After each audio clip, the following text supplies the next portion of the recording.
Wow. What a gift, right? What a gift.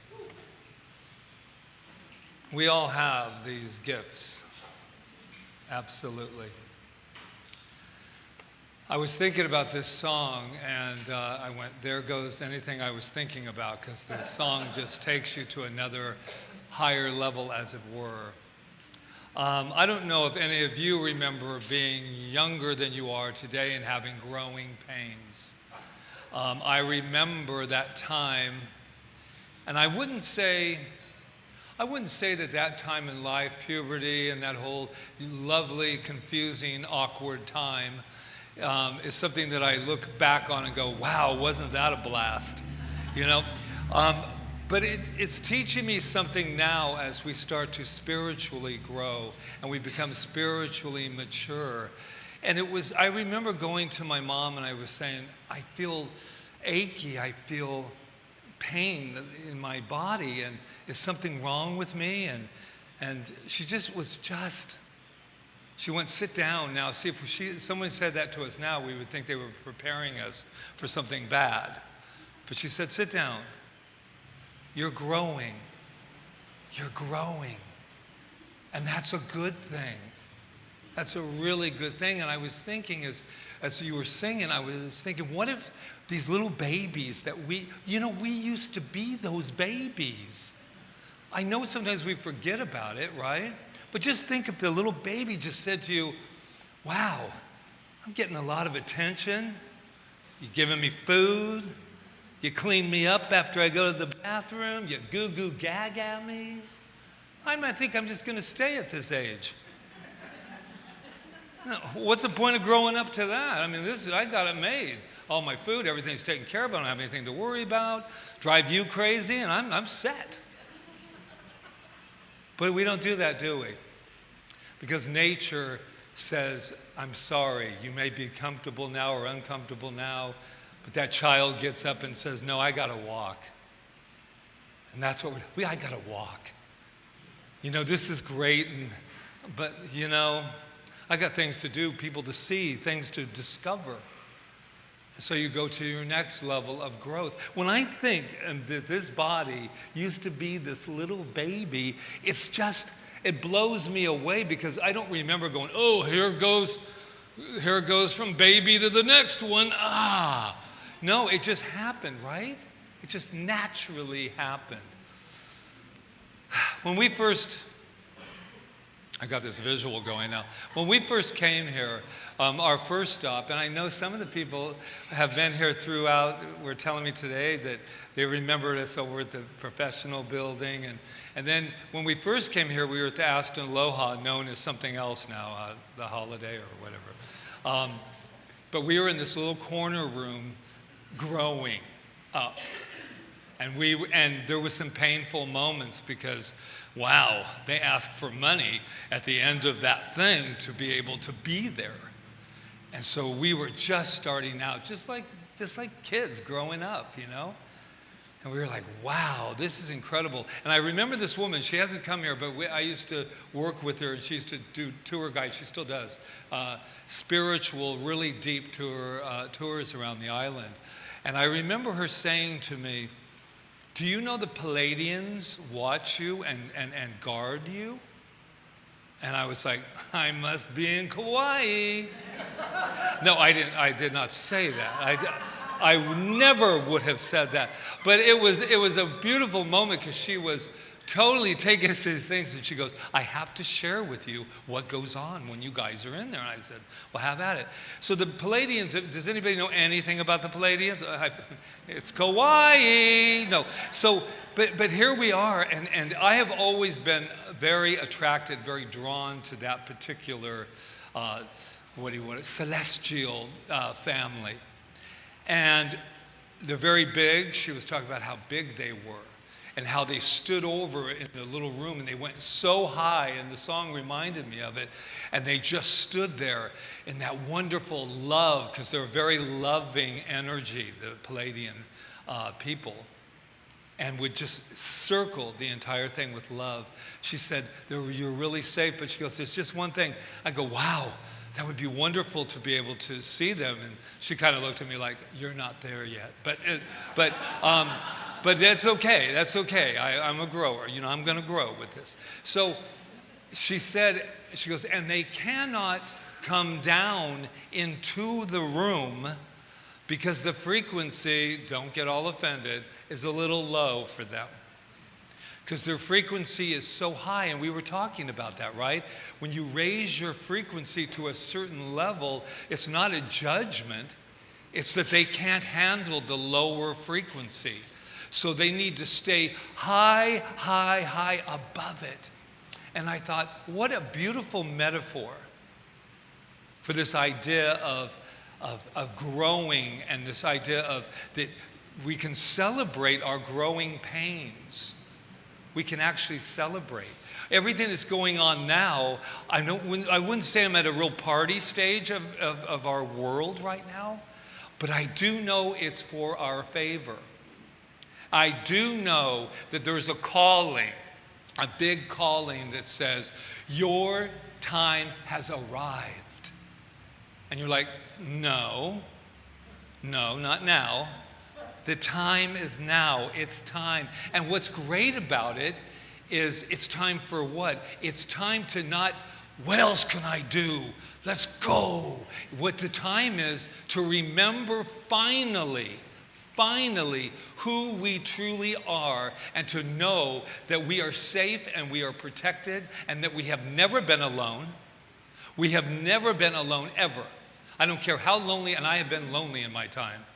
I've had some nice, wonderful, curl up in the bed, depressing moments of my life, and I'm telling you, I was never alone then, I will never be alone any other time. Because like the song, there's something inside of us that will always raise us up. There is nothing that we cannot handle. There is nothing that we cannot handle. And the only reason why this pain, this emotional pain for me, is because I'm having to give up an identity that I've gotten very, very used to. I don't even like it half the time, but it's my identity. And don't you dare, that identity theft, don't come and take my identity. Don't come and take my identity, because I know I'm right. I know I'm right, and I'm thinking, wow. I mean, then Rita in the car today was asking me, do you have any preconceived ideas about yourself? I said, I'm not in boot camp. I am not in mental muscle. She said, no, well, really. Yeah. And I went, okay, I've been to bigger, better people than this. I'll answer. And I remembered that there's some preconceived ideas that I have that I thought I had let go of, and then there they were. And I'm thinking, why do I still want that identity so much? Not only do I know that identity, do I feel that identity, I want that identity because when I give that up, I won't know who I am. So what I really want to do is switch into the new, be there for a while, hang on to the old, and that's not how it works. It works like this. So people say they always want the how-tos, the formulas, the models. This is how, first of all, you decide, is this serving my life? Is this serving my world? Is this serving me? And if I can say yes, then hang on. But there's a payoff, and this is the lovely part. There's a payoff in everything we choose. And sometimes the payoff doesn't feel very good, but that's because what I said, my God, addicted to sometimes the pain. Because I don't know about you, but suffering seems to be something that is considered normal.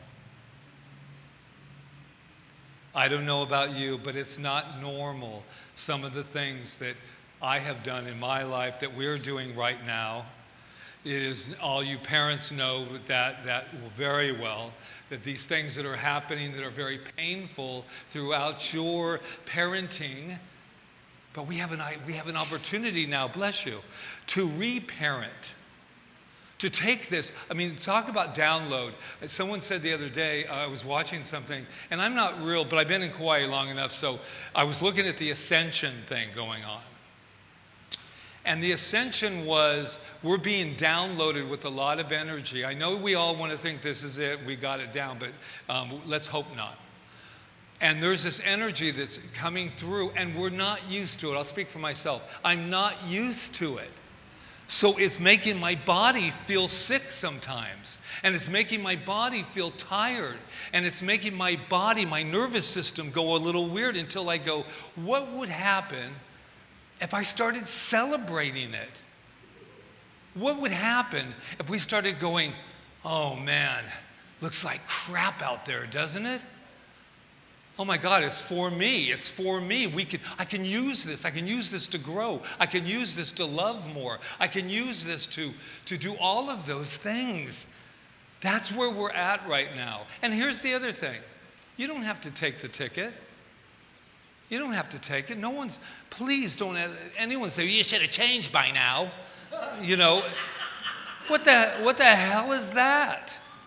I just want you to know in the last 20 years of me being in this thing, I cuss more now since I've had this center than I've ever, because it feels good sometimes, just to say, what the hell? What the hell's going on here?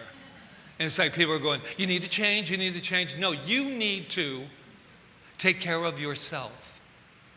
And you need to support our beautiful world around us at the pace that we are going. Now, if you're procrastinating and you come to me for any kind of treatment, I'm going to let you know that you are stalling. If you come to me and I go, what do you really want? What's calling you? I don't know. I've only been thinking about it for the last 30 years, but I don't know.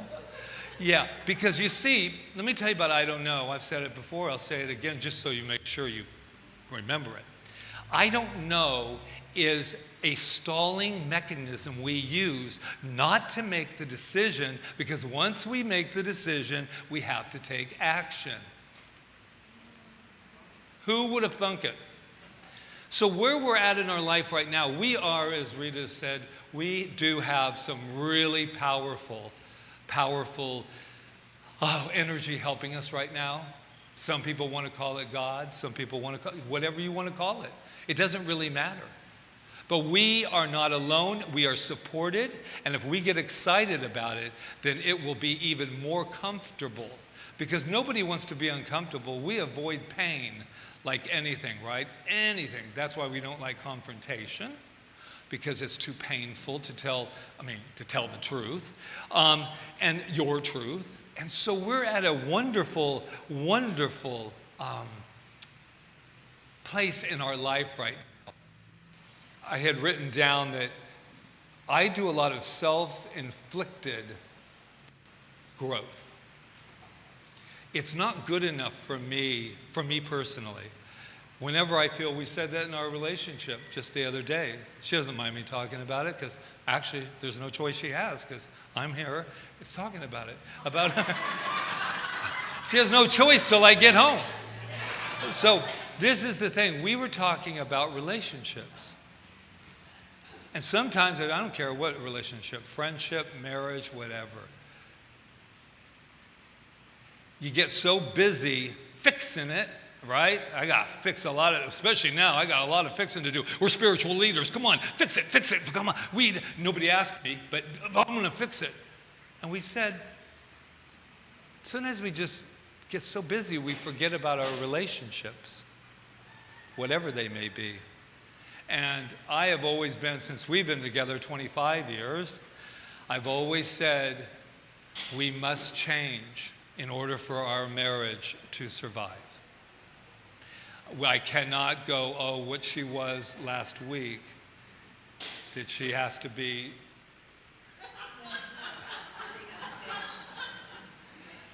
For you new people here, this is Quanta from the quantum field, and she has made herself known here. She's our, what we call it, center cat.